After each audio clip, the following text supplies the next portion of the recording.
श्री सद्गुरु महाराज की जय।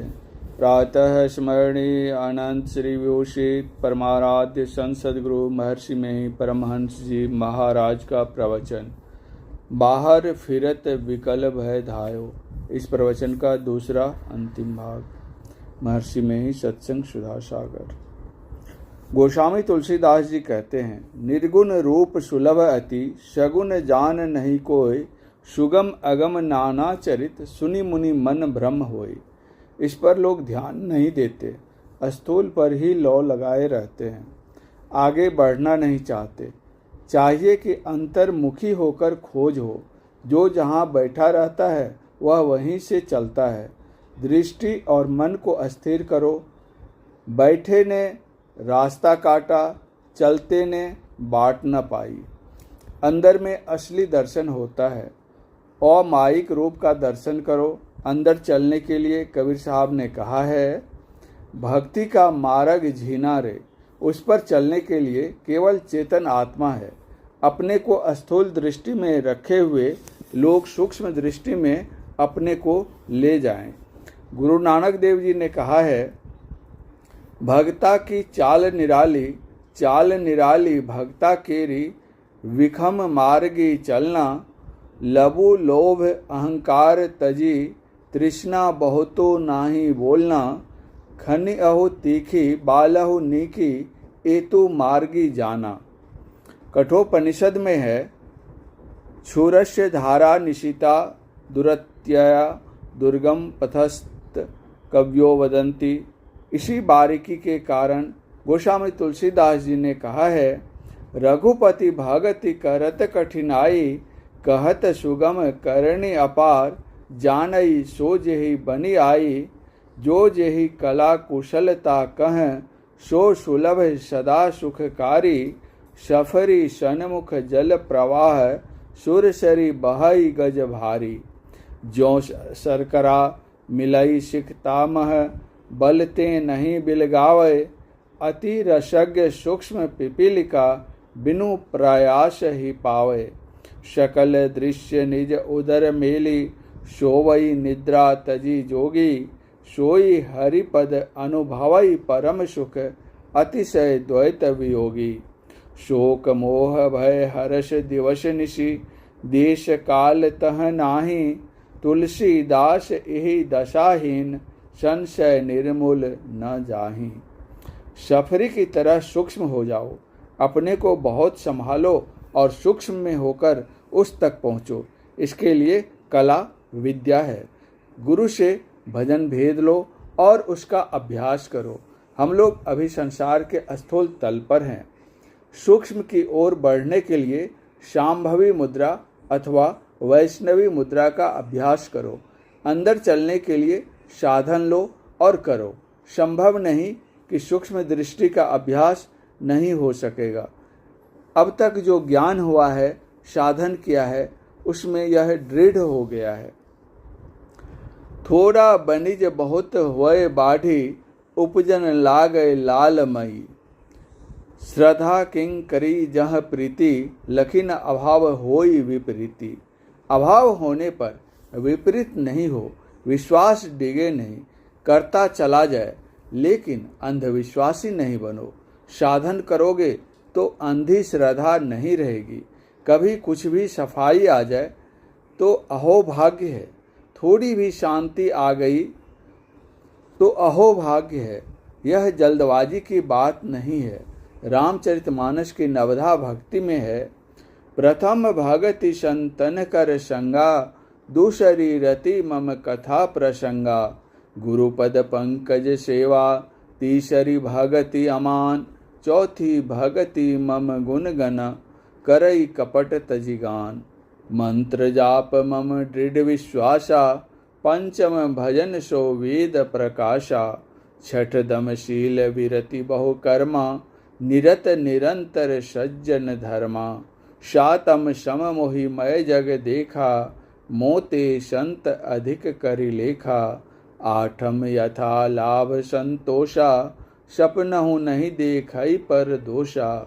नवम सरल सब सन छल हीना, मम भरोसे ही हर्ष न दीना।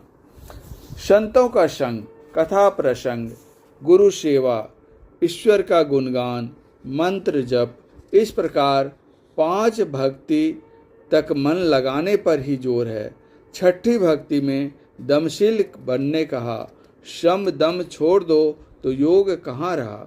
इंद्रिय निग्रह से मन सांसारिक विषयों को छोड़ता है। सांसारिक विषयों को छोड़ने से निर्विषय की ओर होना होता है। तब यही तन कर फल विषय न भाई हो जाता है। मतलब यह है कि छठी भक्ति में इंद्रिय निग्रह होता है। 7वीं भक्ति है मनोनिग्रह के लिए। मनोनिग्रह में एकाग्रता होती है और मन से चेतन आत्मा का संग छूट जाता है। यह अंदर का रास्ता है। इस रास्ते में चलने को भक्ति कहते हैं। इसके अलावा जो भक्ति है वह मनोनिग्रह के लिए ही है। पहले स्थूल उपासना करो, चाहे आप विष्णु की उपासना करो, शिव की उपासना करो व शक्ति आदि की उपासना करो। इससे कुछ थोड़ा सिमटाव होता है, क्योंकि जिस रूप का ध्यान करोगे उसमें कुछ सिमटाव होगा। श्रीमद् भागवत के 11 स्कंद में भगवान श्री कृष्ण ने उद्धव से कहा है कि पहले मेरे संपूर्ण शरीर का, बाद में चेहरे का और फिर शून्य में ध्यान करो। दृष्टि योग से रूप का ज्ञान होता है और शब्द योग से अरूप का ज्ञान होता है। आकाश में बिजली चमकती है, लेकिन ठोकर पहले लगती है। पहले ठोकर लगती है, आवाज़ होती है, फिर बिजली चमकती है। आदि में शब्द है, फिर ज्योति। कंप और शब्द ऐसा है कि उसको कोई अलग अलग नहीं कर सकता। शब्द के अभ्यास में जो खिंचाव है उससे खींचकर परमात्मा तक पहुंचा जाता है। चुंबक सत शब्द है भाई, चुंबक शब्द लोक ले जाई, ले निकारी हो खै नहीं पीरा, सत शब्द जो बसे शरीरा, दरिया साहब बिहारी। आदि नाम पारस है, मन है मैला लोह, पर सत ही कंचन भया, छूटा बंधन मोह। कबीर साहब। ईश्वर तक पहुँचने के लिए नाम भजन करो, नाम भजन का भेद जानो। श्रवणात्मक, ध्वन्यात्मक, वर्णात्मक विधि 3, त्रिविध शब्द अनुभव अगम, तुलसी कहीं प्रवीण। भेद जाहि विधि नाम मह, बिनु गुरु जान न कोई, तुलसी कहीं विनित वर, जौ विरंची शिव होई। बंदऊ राम नाम रघुवर की, हेतु कृषाणु भानु हिम कर की, विधि हरिहर मय वेद प्राण सो, अगुण अनुपम गुण निधान सो। गोस्वामी तुलसीदास जी। मुँह से मन से जो कहते सुनते हो वह निर्गुण शब्द नहीं है। नाम रूप दुई इस उपाधि, अकथ अनादि सुषा मुझी साधी। गोस्वामी तुलसीदास जी। कबीर साहब की वाणी है, शब्द शब्द सब कोई कहे, वो तो शब्द विदेह, जिव्या पर आवे नहीं, निरखी परखी करी देह। वर्णात्मक नाम से ईश्वर की पहचान नहीं होती। जाति नाम और सिफाती नाम राधा स्वामी पंथ के दूसरे गुरु ने कहा था। झूठ, चोरी, नशा, हिंसा और व्यभिचार, इन 5 पापों को मत करो। मनुस्मृति में 8 घातकों की चर्चा की है, अर्थात मारने की आज्ञा देने वाला, मारने वाला, टुकड़ा टुकड़ा करने वाला, बेचने वाला, खरीदने वाला, पकाने वाला, परोसने वाला और खाने वाला। ये 8 घातक हैं। पंडित जी कहते हैं कि खाने में दोष नहीं है, ऐसा भी लिखा है।